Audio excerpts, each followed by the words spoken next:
Hi friends, hello అండి అందరికీ. ఈ వీడియోలో మనం తెలుగువారికి ఎంతో ఇష్టమైనటువంటి ఆంధ్ర స్పెషల్ గోంగూర పచ్చడిని ఏ విధంగా ప్రిపేర్ చేయాలో చూసేద్దామండి. నోరూరించే కమ్మటి రుచితో పుల్ల పుల్లగా కారం కారంగా ఉండేటటువంటి పచ్చడి అంటే ఇష్టపడని వారు ఉండరు. ఈ పచ్చడి టేస్ట్ తెలిస్తే అందరూ కూడా చాలా బాగా ఇష్టంగా తినేస్తారండి. ఇది మనం 10 డేస్ వరకు స్టోర్ అయ్యే విధంగా దీన్ని ప్రిపేర్ చేసుకోవచ్చు. సో నేను ఇక్కడ ఆంధ్ర స్టైల్లో అయితే ఈ గోంగూర పచ్చడిని ఏ విధంగా ప్రిపేర్ చేయాలో చూపిస్తానండి. ఇంకెందుకు ఆలస్యం, ప్రాసెస్లోకి అయితే వెళ్ళిపోదామండి. ఫస్ట్ అయితే కళాయిని అయితే తీసుకొని కళాయిలో 1 స్పూన్ ఆయిల్ని అయితే యాడ్ చేసుకొని ఆయిల్ వేడెక్కిన తర్వాత మనం 2 స్పూన్స్ ధనియాలు, అదేవిధంగా 1 స్పూను జీలకర్రను కూడా ఈ ఆయిల్లో యాడ్ చేసుకొని చక్కగా ఫ్రై చేసుకోవాలండి. ధనియాలు జీలకర్ర అంతా కూడా దోరగా వేయించుకోవాలి. ఈ విధంగా ఆయిల్లో ఇవి మాడకుండా చక్కగా కలుపుకుంటూ స్టవ్ అనేది సిమ్లో పెట్టుకొని వేయించుకొని మిక్సీ జార్లోకి అయితే తీసుకోవాలండి. ఇక్కడ నేను మెంతులు అనేవి యాడ్ చేయట్లేదు. మెంతులు మీరు యాడ్ చేసుకోవచ్చు, అది మన ఆప్షనల్ అండి. సో ఇక్కడ ధనియాల్ని జీలకర్రని ఈ విధంగా వేయించుకున్న తర్వాత మిక్సీ జార్లో అయితే యాడ్ చేసుకోవాలి. ఇప్పుడైతే మనం కొంచెం ఆయిల్ అయితే యాడ్ చేసుకొని అదే కళాయిలో మనం ఎండుమిర్చిని అయితే వేయించుకోవాలండి. ఈ ఎండుమిర్చి అనేది ఈ విధంగా గరిటెతో కలుపుకుంటూ చక్కగా దోరగా వేయించుకోవాలండి. ఎండుమిర్చి అనేది మాడిపోకుండా చూసుకోవాలి. మాడినట్లయితే కనుక పచ్చడి టేస్ట్ అనేది చేదుగా వస్తుందండి. సో ఎండుమిర్చిని ఈ విధంగా వేయించుకున్న తర్వాత మనం మిక్సీ జార్లోకి అయితే తీసేసుకోవాలి. ఇక్కడ నేను 100 గ్రామ్స్ వరకు ఎండుమిర్చిని అయితే తీసుకున్నానండి.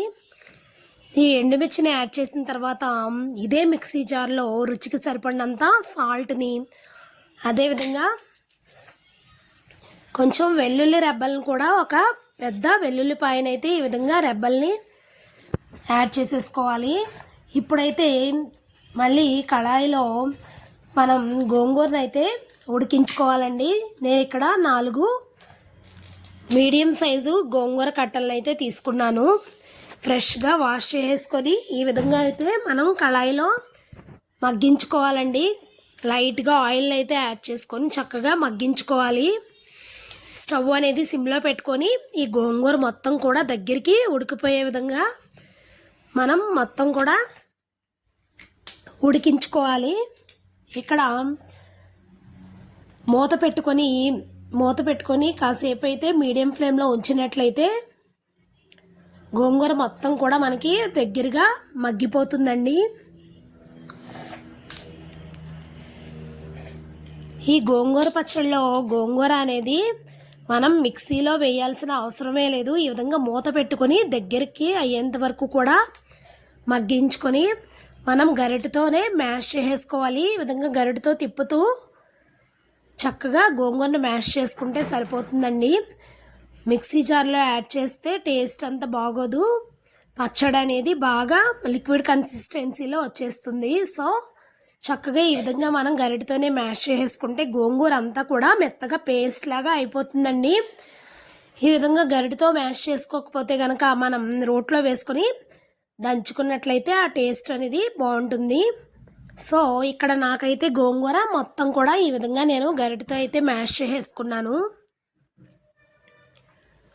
చూసారు కదా ఫ్రెండ్స్, ఈ విధంగా అయితే చక్కగా పేస్ట్ లాగా గోంగూర అనేది మనకి రెడీ అయిపోతుందండి. ఇప్పుడు ఈ విధంగా రెడీ అయిన పేస్ట్లోనికి మనం ఎండుమిర్చి, ధనియాలు ఇవన్నీ కూడా మనం ఆల్రెడీ మిక్సీ జార్లో వేసుకున్నాం కదండి, అవన్నీ కూడా పౌడర్ లాగా ఈ విధంగా అయితే గ్రైండ్ చేసుకుని ఆ పౌడర్ని ఈ గోంగూర పేస్ట్కి అయితే యాడ్ చేసేసుకొని ఒకసారి అయితే కలిపేసుకోవాలండి. మొత్తం అంతా గోంగూర పేస్ట్లో కలిసే విధంగా కలిపేసుకోవాలి. అంతే ఫ్రెండ్స్, గోంగూర పచ్చడి అనేది చక్కగా రెడీ అయిపోతుంది. ఇప్పుడు మనం ఈ పచ్చడి కనుక పోపు పెట్టుకున్నట్లయితే దాని టేస్ట్ అనేది మరింత రుచిగా ఉంటుందండి. పోపు వేసుకున్నట్లయితే మనకి పచ్చడి అనేది 10 days వరకు స్టోర్ ఉంటుంది.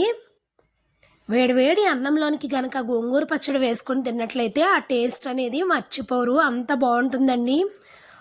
ఒక కళాయిని అయితే తీసుకొని కొంచెం ఆయిల్ అయితే యాడ్ చేసుకొని కొంచెం మినపగుళ్ళు, అదేవిధంగా పచ్చిశనగపప్పు, ఆవాలు, జీలకర్ర, ఎండుమిర్చి, వెల్లుల్లి, కరివేపాకు ఇలా మొత్తం తాలింపు దినుసులు అన్నిటినీ కూడా యాడ్ చేసుకొని మనం ఇక్కడ ఇంకొంచెం ఇంగువను కూడా యాడ్ చేసుకుంటే టేస్ట్ అనేది బాగుంటుందండి. ఇక్కడైతే నేను ఇంగువ అనేది వేయలేదు. ఈ విధంగా తాలింపు పెట్టుకుంటే కనుక మనకి ఆంధ్ర స్టైల్లో గోంగూర పచ్చడి అనేది తయారైపోతుందండి. ప్రతి ఒక్కరూ కూడా నేను చెప్పిన విధంగా ఒకసారి ట్రై చేసి చూడండి ఫ్రెండ్స్. టేస్ట్ అనేది చాలా బాగుంటుంది. అంటే పచ్చళ్ళు మనం అందరూ ఒక్కొక్కరు ఒక్కో రకంగా ప్రిపేర్ చేస్తాం కూడా కదా. సో ఈ విధంగా కూడా ఒకసారి ప్రిపేర్ చేసి టేస్ట్ అనేది ఎలా వచ్చిందో నాకైతే కమెంట్ బాక్స్లో కమెంట్ చేయండి ఫ్రెండ్స్.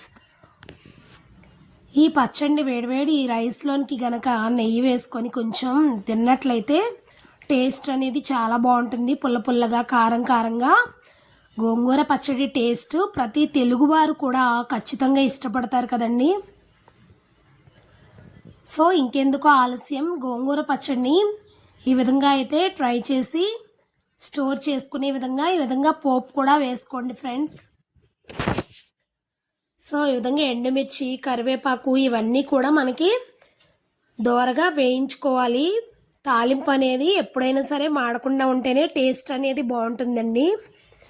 సో మొత్తం కూడా మన ఆ పచ్చడిని అంతా కూడా దీనిలోనికి ట్రాన్స్ఫర్ చేసుకుంటే మనకి టేస్టీ ఎమ్మి గోంగూర పచ్చడి అనేది రెడీ అయిపోతుందండి. చూసారు కదండి, చూస్తేనే మనకి నోరూరిపోతుంది, అంత బాగుంటుందండి ఈ పచ్చడి. సో ఈ పచ్చడి కనుక